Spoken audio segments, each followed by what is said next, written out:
Hello and welcome to another musing by me. Today I'm going to talk about failure. Everybody is going to fail at some point. It's inevitable. When was the last time you failed? It could have been at an exam.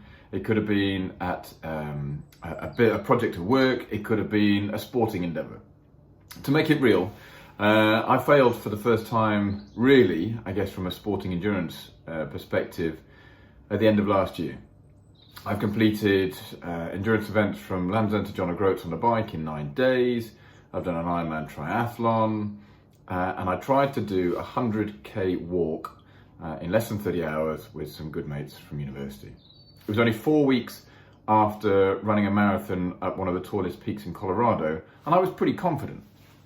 Anyway, long story short, halfway in, so 50 kilometers in, I pretty much couldn't walk. My hip flexors went into absolute meltdown. I really struggled to put one foot in front of the other. It was one of the hardest decisions I've had to make, but I had to pull out and say, I can't go on. Thankfully, my colleagues and mates from university managed to complete it, and it was a pretty brutal last half of the race through the middle of the night. But I guess the point of the story of telling you this is, it hurts. But failure is inevitable.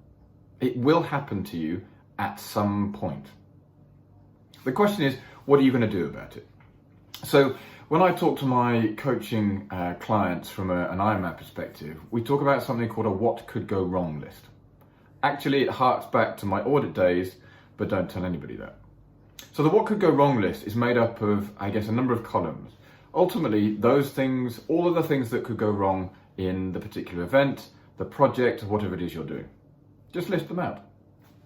Next to them, you write a column that says, can you control it? Yes or no?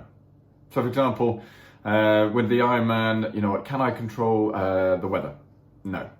But can I control the kit that I have should the weather change? Yes.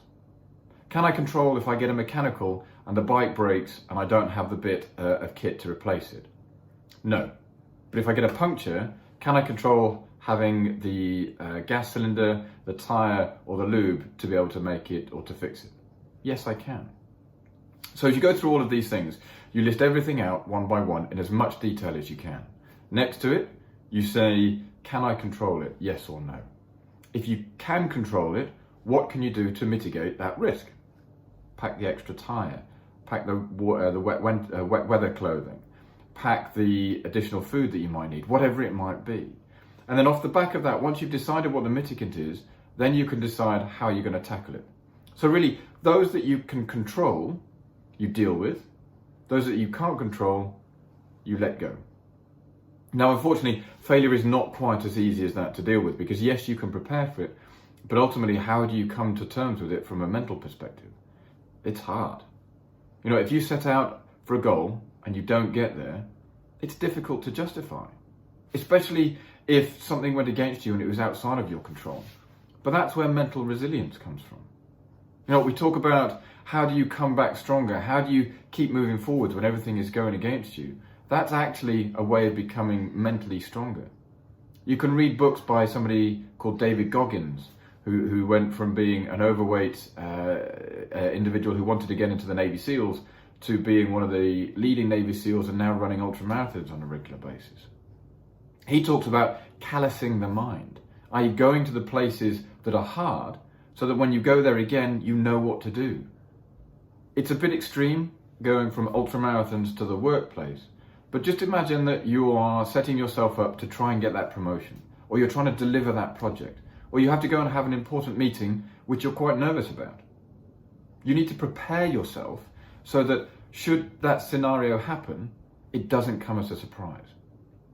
I take it back to endurance events because that's something that I'm reasonably aware of and comfortable talking about. And so people talk about going into the black. They talk about going to the dark zone. What that really refers to is that mental state where you're thinking, can I actually go on? Now, I'm not suggesting you do that in the workplace, but what I am saying is, how are you mentally preparing for when things do go wrong? Because you will fail. But it's what you do off the back of that that really signifies the difference between success and failure. Perfection is the killer of progress. Don't ever dream for perfection. You know what, shoot for the stars and hit the moon, fine. Don't aim for the ceiling and hit the floor. Terrible phrase, but you know where I'm going. Keep moving forwards. You know, you've only got to read some of the articles around the entrepreneurs that have released these big products, as they've actually rather release them early and get feedback around what isn't working than wait for it to be perfect. Now that's exactly the same for you. Don't wait for it to be perfect, and don't be afraid of failure.